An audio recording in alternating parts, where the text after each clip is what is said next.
इतिहास गवाह है, अराउंड 3 बजे यीशु मसीह सलीब पर हमारे लिए मारा गया। वही समय जिस दिन मेमने बलिदान होते, और जब यीशु सलीब पे था उस गोलगता पहाड़ पर, उसी समय पर फसह के कितने मेमनों का बलिदान हो रहा था सेम टाइम पे।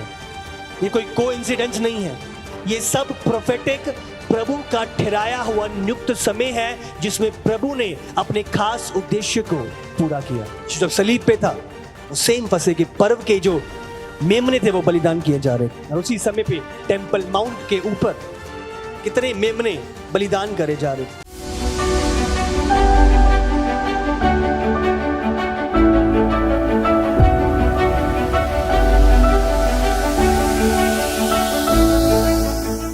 आखिरी भोज जो यीशु ने अपने चेलों के साथ किया, निकालेंगे लूका 22 उसका 1 और 2। अख़मीरी रोटी का पर्व जो फसह कहलाता है निकट था। तो एक फसह का पर्व, 3 पर्व मेन हुआ करते थे यरूशलेम में, जिसमें सारे यहूदी हर जगह से यरूशलेम में प्रवेश किया करते थे, यरूशलेम में इकट्ठे हुआ करते थे।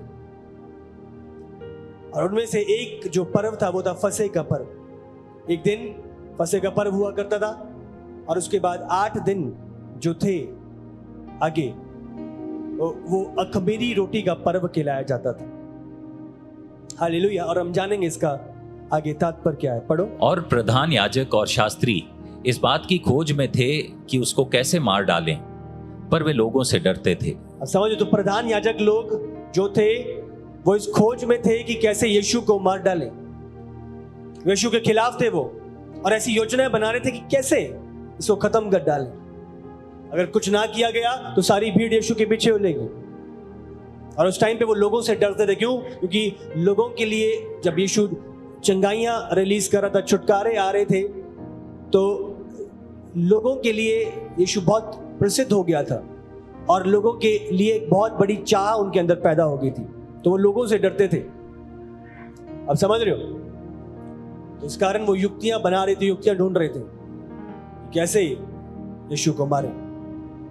आगे इसी का 7 से आगे पढ़ो। तब अख़मीरी रोटी के पर्व का दिन आया जिसमें फसह का मेमना बलि करना आवश्यक था। यीशु ने पतरस और यूहन्ना को यह कहकर भेजा, जाकर हमारे खाने के लिए फसह तैयार करो। उन्होंने उससे पूछा, तू कहाँ चाहता है कि हम इसे तैयार करें? उसने उनसे कहा, देखो, नगर में प्रवेश करते ही एक मनुष्य जल का घड़ा उठाए हुए तुम्हें मिलेगा।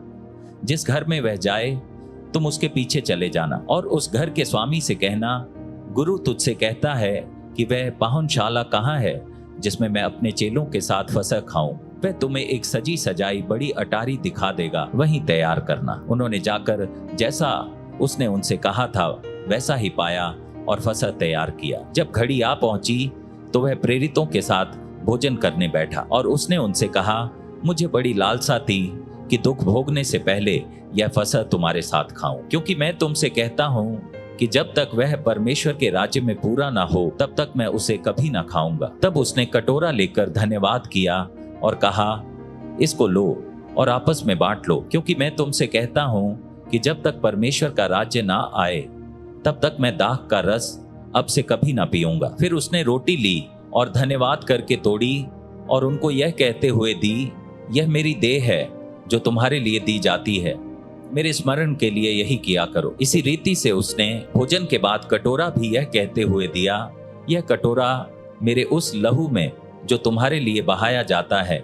नई वाचा है। तो अध्याय 19 से लेकर 24 तक लूका के हम ये आखिरी हफ्ता पढ़ते हैं जो यीशु का है, पाम संडे, उसके बाद ये थर्सडे, गुड फ्राइडे जिस दिन यीशु सलीब पे गया, और उसके बाद यीशु का जी उठना। तो 19 अध्याय में हम पाम संडे के विषय में बात करते हैं। यीशु जिस दिन यरूशलेम में प्रवेश किया और लोगों ने डालियों के साथ अपने अंगोछे बिछा बिछा कर प्रभु की परस्तिश करी और प्रभु के नाम को महिमा दी। हालेलुया। तो मैंने आपको बताया था, तो जब ये पर्व हुआ करते थे तो यहूदी लोग जो भी 21 साल के ऊपर थे उन सब के लिए माननीय था कि उन लोगों को उस स्थान पर पहुंचना है। हालेलुया।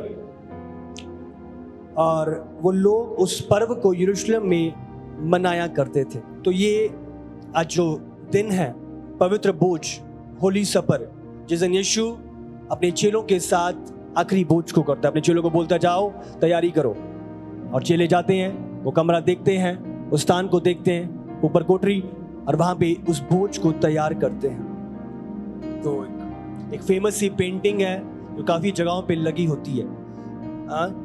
लियोनार्डो डा विंची के द्वारा वो एक पेंटिंग तैयार करी गई है, पर वो असल दृश्य नहीं है। बहुत बारी दिखाया तो जाता है लास्ट सपर की एक पेंटिंग, वो डा विंची के द्वारा अराउंड 1498 में तैयार करी गई थी।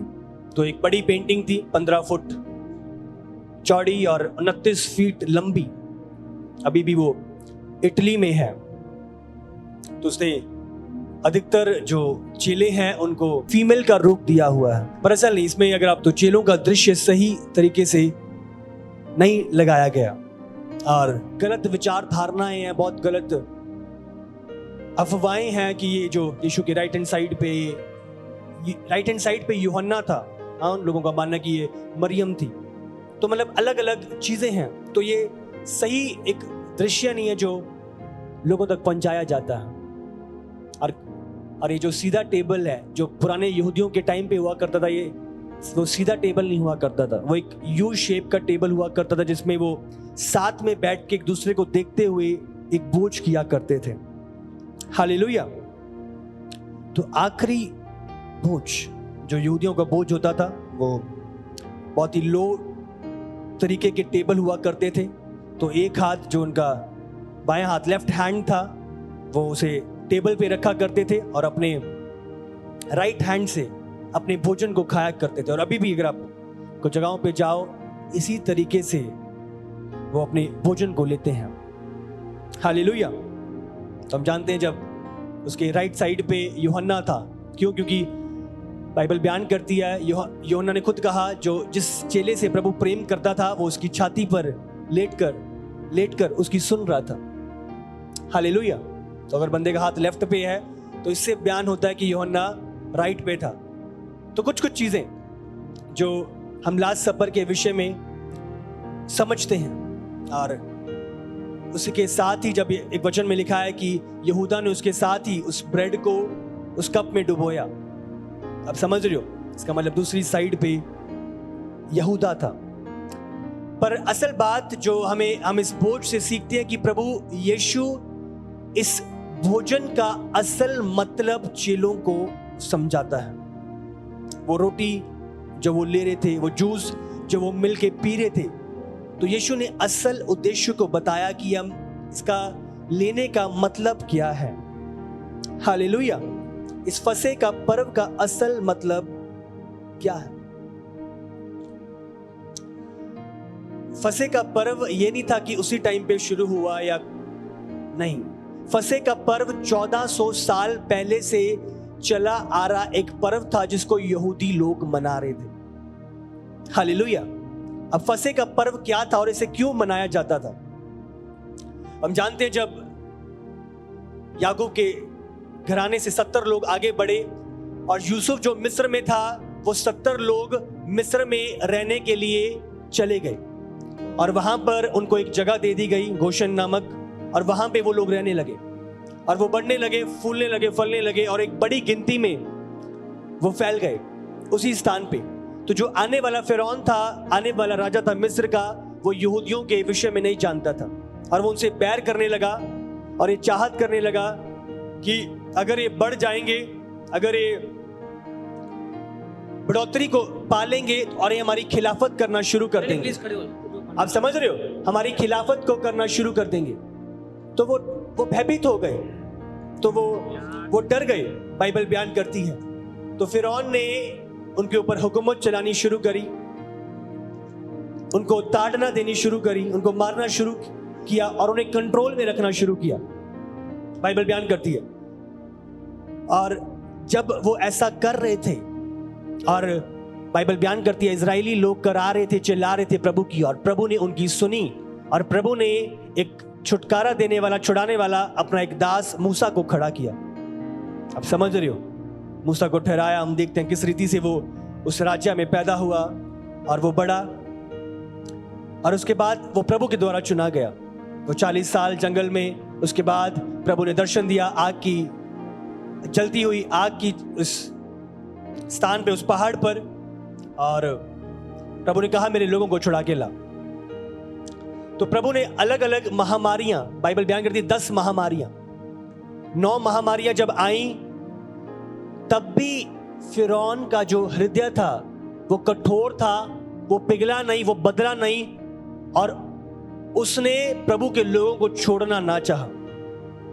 और इसके बाद आखिरी और 10वीं महामारी परमेश्वर मिस्रियों पे लेके आया, और वो महामारी थी इस मिस्रियों के पहलौटों का मरना। अब समझ रहे हो, चाहे वो लोग थे चाहे वो जानवर थे।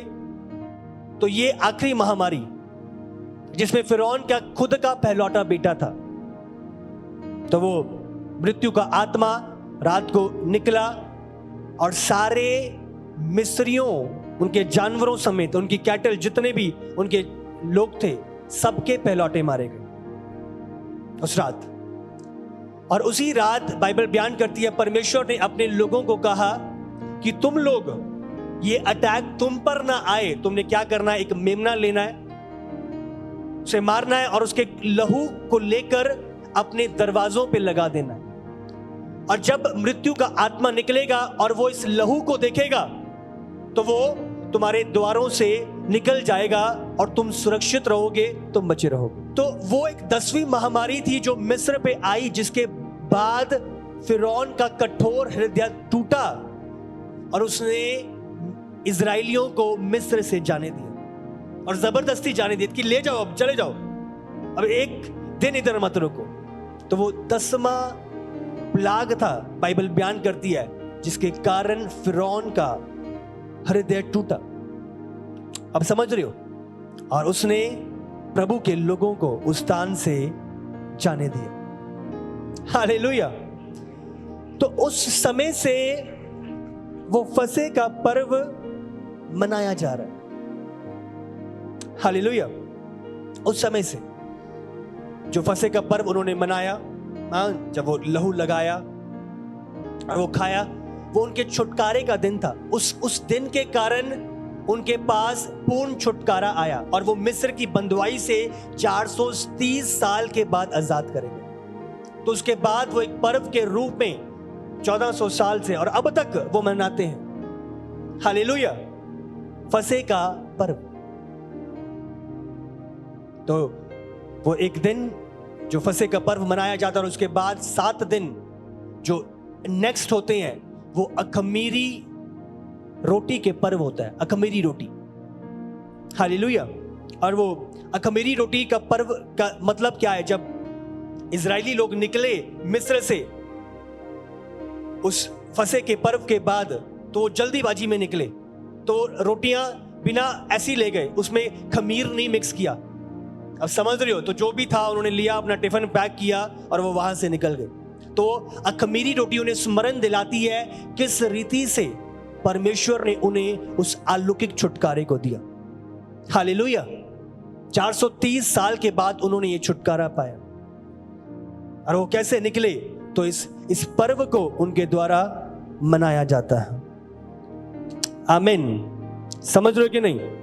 पहला कुरिन्थियों 5 उसका 7 अगर हम निकालें। पुराना खमीर निकाल कर अपने आप को शुद्ध करो कि नया गूंथा हुआ आटा बन जाओ, ताकि तुम अखमीरी हो, क्योंकि हमारा भी फसह जो मसीह है बलिदान हुआ है। नया बन जाओ। पुरानी बातें बीत चुकी हैं और सब नई हो चुकी हैं। अब तुम मसीह में नई सृष्टि हो। तुम्हारा सोचना, तुम्हारा चलना, तुम्हारा बोलना, तुम्हारा देखना सब नया होता जाए, ताकि तुम अखमीरी हो। खमीर क्या है? पाप। अखमीरी क्या है? बिना पाप के। हालेलुया। क्योंकि हमारा भी फसह जो मसीह है बलिदान हुआ। हालेलुया। तो जैसे ही वो बलिदान हुआ, फसह का पर्व हुआ, जब वो निकले तो वो बिना खमीर के निकले। अब समझ रहे हो, वो अखमीरी रोटियां खा रहे थे।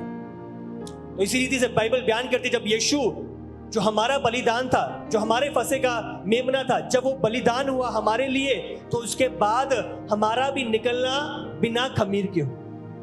तुम्हारे मन के नए हो जाने से तुम्हारा चाल चलन भी बदलता जाए, ताकि तुम अच्छी भली और उसकी सिद्ध इच्छा को पूरा कर सको। हालेलुया। समझ रहे हो कि नहीं? आमीन। सचमुच कुछ भी पुराने नियम में जब आप पढ़ते हो वो यूं ही नहीं है, वो सारी चीजें प्रभु यीशु को पॉइंट करती है, यीशु के किए हुए काम को पॉइंट करती है, उसके लिए थी। प्रभु क्या करने जा रहा था उनको पहले से ही जाहिर कर रहा था। तो ये जो फसह का पर्व है, मैंने आपको बताया 1400 साल से ये चला आ रहा था, जिसमें वो गीत गाते थे, वो प्रार्थनाएं करते हैं आजादी की, और प्रभु ने कैसे उन्हें मिस्र से छुड़ाया। हालेलुया। जब यीशु आया, हमने पढ़ा किस रीति से उसने उस वाचा को नया किया, उसका असल मतलब चेलों को समझाया।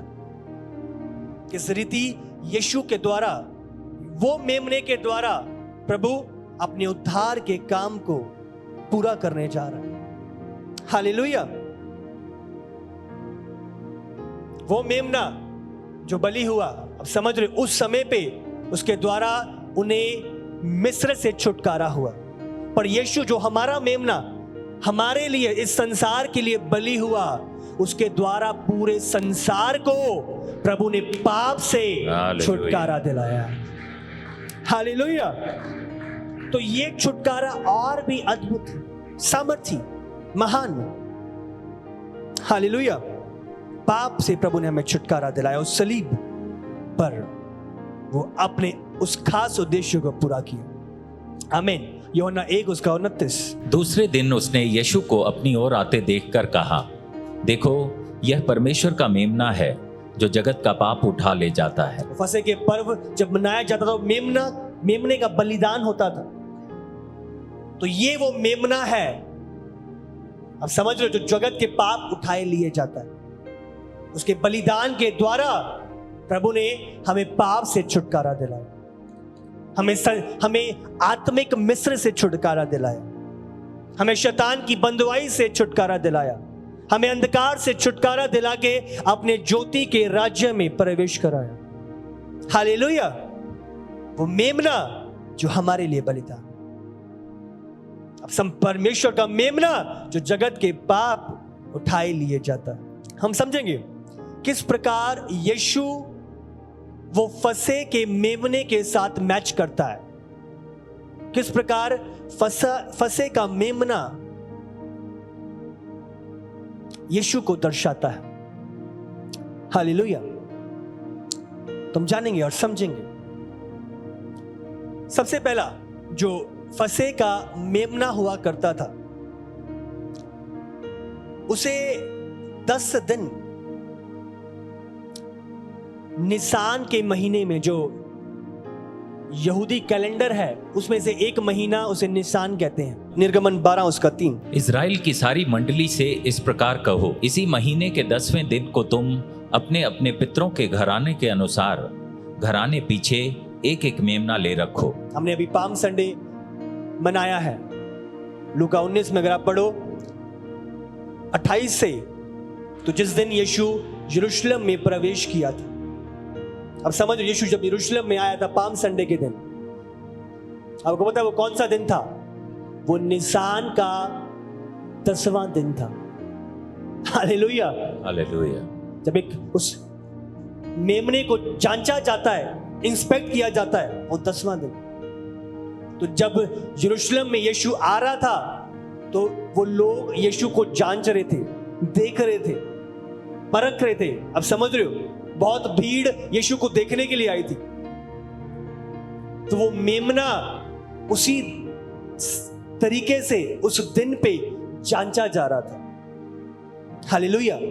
फसह का मेमना, यीशु हमारा फसह का मेमना जो संसार के पापों को लिए जाता है। जो ये फसह का मेमना हुआ करता था, ये एक साल का कम से कम एक मेल मेमना हुआ करता था। अब समझ रहे हो, मेल। अगर आप निर्गमन 12 उसका 5 निकालो, तुम्हारा मेमना निर्दोष और 1 वर्ष का नर हो, और उसे चाहे भेड़ों में से लेना चाहे बकरियों में से। तो 1 वर्ष का नर, 1 वर्ष का नर, मेल 1 वर्ष का।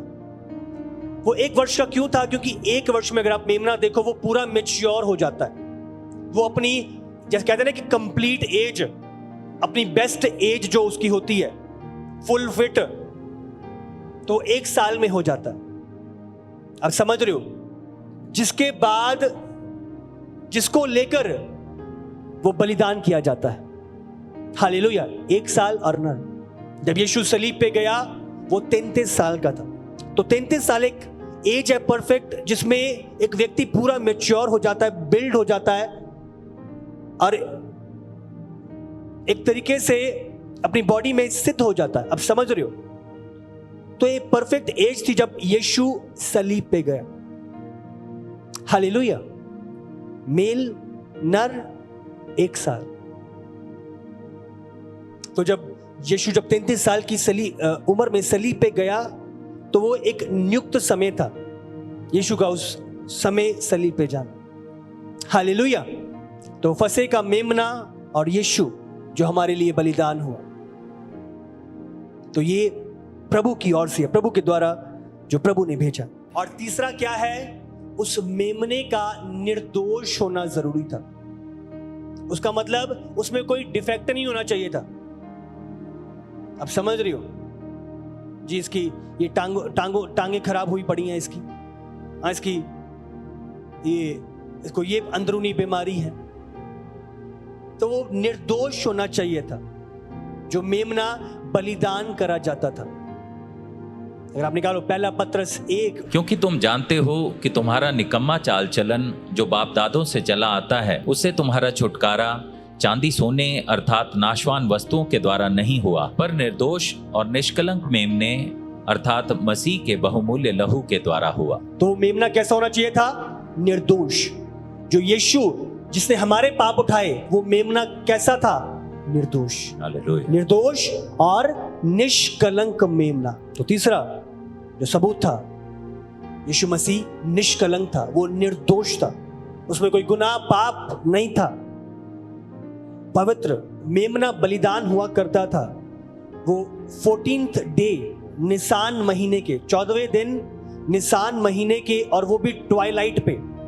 ट्वाइलाइट का जो समय होता है वो दोपहर के यहूदियों के अनुसार 3 से 6 बजे के बीच में होता है। आप समझ रहे हो? 3 से 6 बजे के बीच में जो यहूदियों का मानना है, जो यहूदियों का दिन शुरू होता है वो हमारी तरह 12 बजे रात को नहीं शुरू होता है। उनका दिन सूरज के ढलने के बाद अगला दिन शुरू हो जाता है। अभी ये आज का सूरज ढला तो आज उनकी अगली डेट शुरू हो गई। अब समझ रहे हो?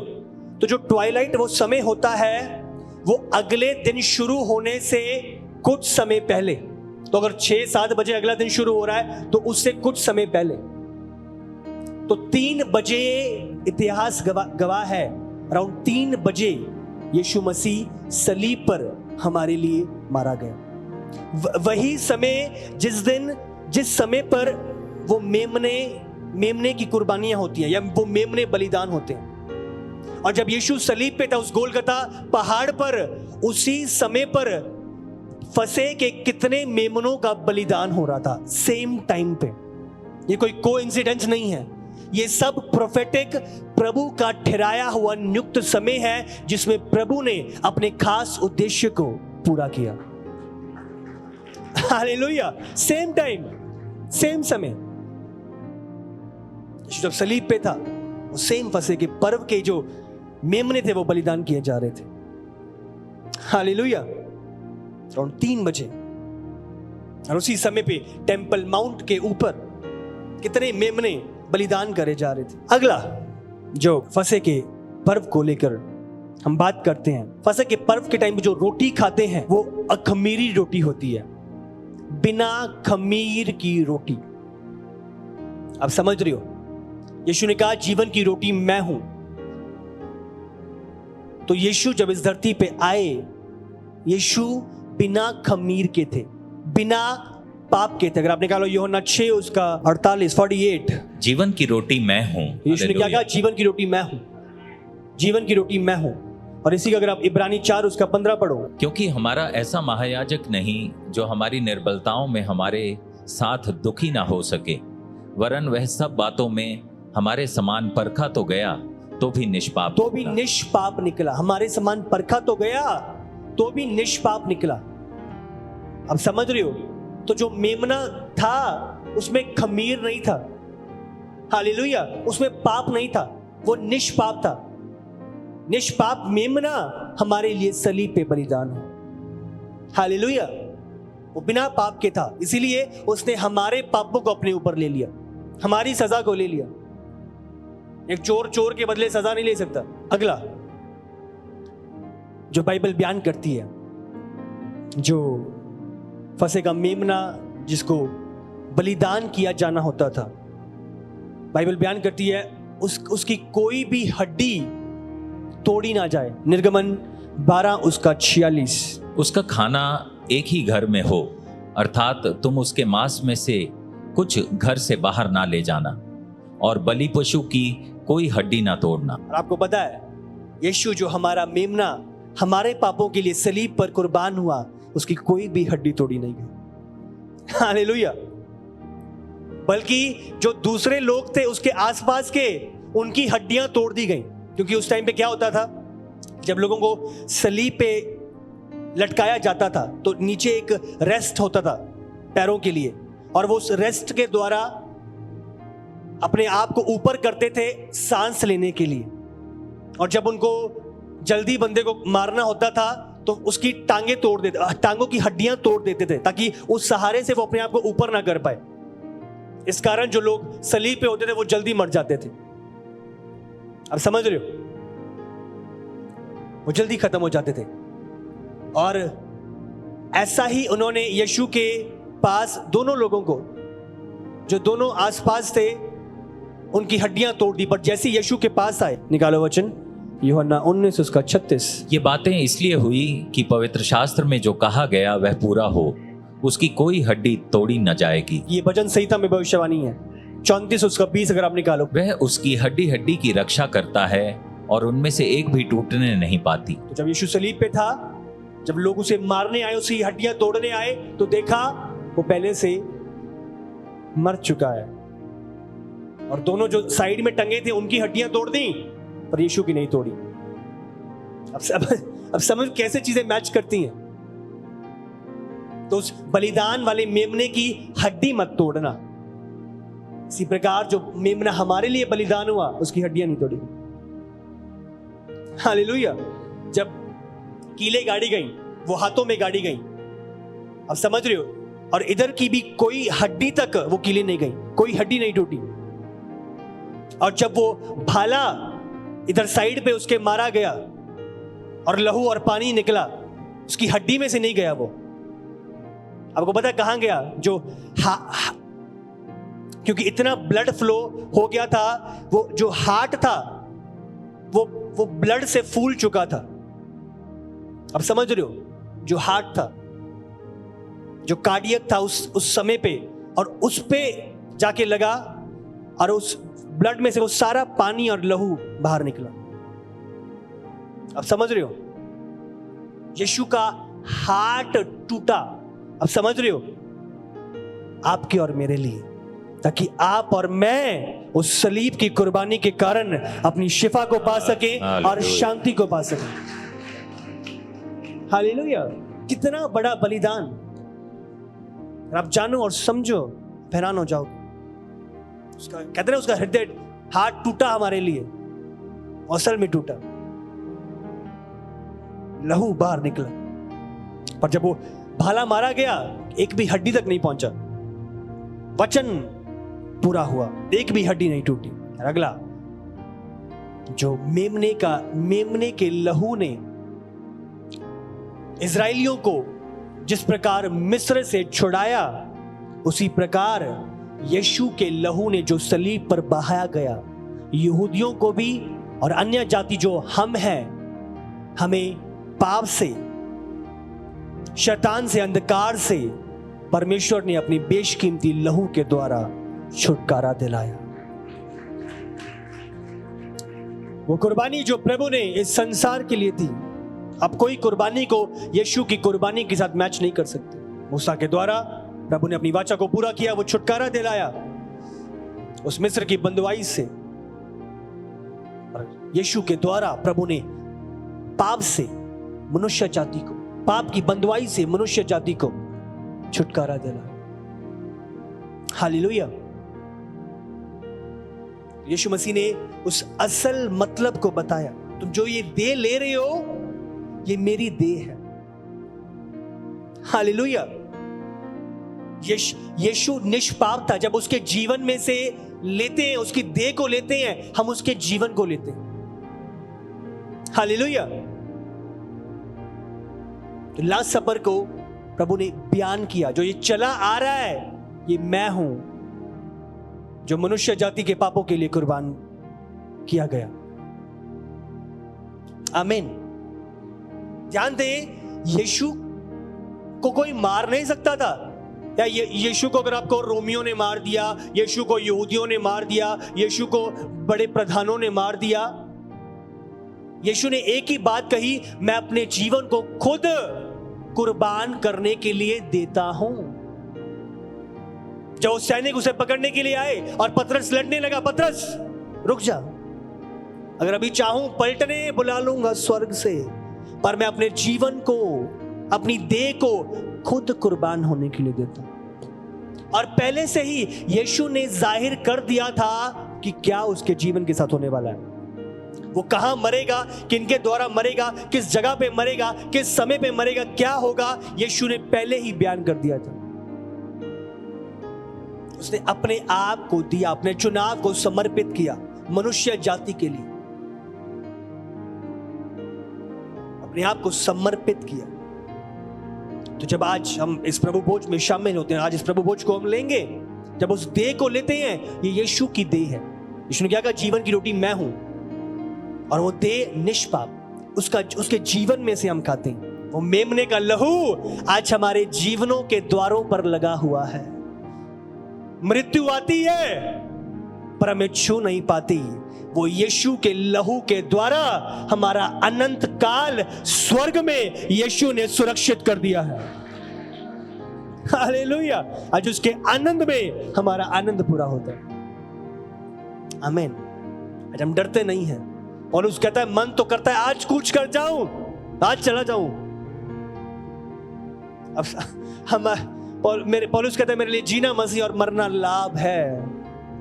वो क्यों लाभ बना, मरना क्यों लाभ बना? पहले मरना नुकसान था, पर ये बलिदान, ये मेमना, फसह का मेमना जो हमारे लिए बलि हुआ, यही कारण है कि आज मरना हमारे लिए लाभ है। आज हम कहां जा रहे हैं हमें पता है। इस मेमने के साथ स्वर्ग में अनंत काल का जीवन हम बिताएंगे। आमीन। सामर्थ्य अद्भुत। 1000 साल का राज्य कैसे प्रभु स्थापित करेगा, उसमें हम दोबारा वो भोज यीशु के साथ करेंगे। और उस भोज के द्वारा बाइबल बयान करती है, बलिदान, मंदिर स्थापित होएगा, और उस समय यीशु उस असल कुर्बानी का मतलब लोगों को जाहिर करेगा उस 1000 साल के राज्य में। हालेलुया। अगर आप निकालो लूका की पुस्तक 22 उसका 18, क्योंकि मैं तुमसे कहता हूं कि जब तक परमेश्वर का राज्य ना आए तब तक मैं दाख का रस अब से कभी ना पीऊंगा। जब तक प्रभु का राज्य ना आ जाए। कौन से राज्य की बात हो रही है? 1000 साल का राज्य। हालेलुया।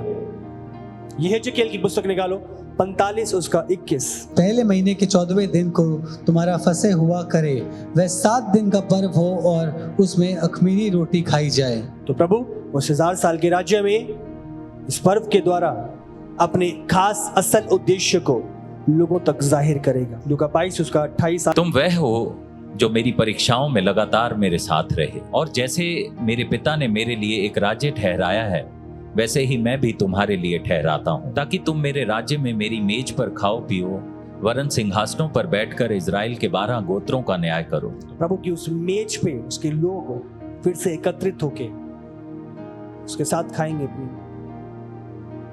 आमीन। मैंने बताया था उस नई देह में जो खाने पीने वाले हैं, हाँ, वो चिंता ना करें। उस नई देह में यीशु ने खुद खाया। मैंने मंगलवार को बात करी थी। हालेलुया। तो फसह का मेमना जो हमारे लिए बलिदान हुआ, हमारे पापों को उसने लिया अपने ऊपर। आमीन। तो आज जब ये देह लेते हैं, यीशु की देह, पवित्र देह जो मेरे लिए तोड़ी गई, अगर वो ना तोड़ी जाती तो आज सीधा मरने के बाद नरक एंट्री थी, पर क्योंकि वो तोड़ी गई, प्रभु का उद्धार पाया। वो लहू जो उसके हाथों में से, पैरों में से, उसके सिर में से, जो साइड में से उसके बहा, आज उसके लहू के कारण स्वर्ग का द्वार खुला। शैतान अंधकार से प्रभु ने मुझे फ्री किया। आमीन। तो वो जो फंसे, जो मेमना, वो छुटकारे को स्मरण दिलाते हुए आ रहे थे, प्रभु ने उन्हें, यीशु ने जाहिर किया, वो मेमना, असल मेमना मैं हूं, जो असल छुटकारा देने के लिए इस धरती पे तुम्हें आया हूं। वो सलीब को स्मरण दिलाया, जब मैं जाऊंगा, मरूंगा, बलिदान होऊंगा, इससे तुम पूर्ण छुटकारा, जैसे मिस्र से इजराइल ने छुटकारा पाया, तुम पाप से, अंधकार से पूर्ण छुटकारा पाकर उस स्वर्ग के राज्य में प्रवेश करो। Hallelujah, hallelujah. उस छुटकारे के द्वारा वो मिस्र से निकलकर कनान में पहुंचे। जो कुर्बानी यीशु ने हमारे लिए दी, वो मेमना जो हमारे लिए कुर्बान हुआ, हम अंधकार से छुड़ाए गए और ज्योति में प्रवेश कराए गए। नरक से प्रभु ने स्वर्ग का मार्ग हमारे लिए खोला। हालेलुया। तो असल ये थर्सडे जब हम सेलिब्रेट कर रहे हैं, इस प्रभु भोज को ले रहे हैं, ये असल उद्देश्य है वो मेमना जो हमारे लिए बलि हो, वो देह जो हमारे लिए तोड़ी गई, वो लहू जो हमारे लिए बहा है।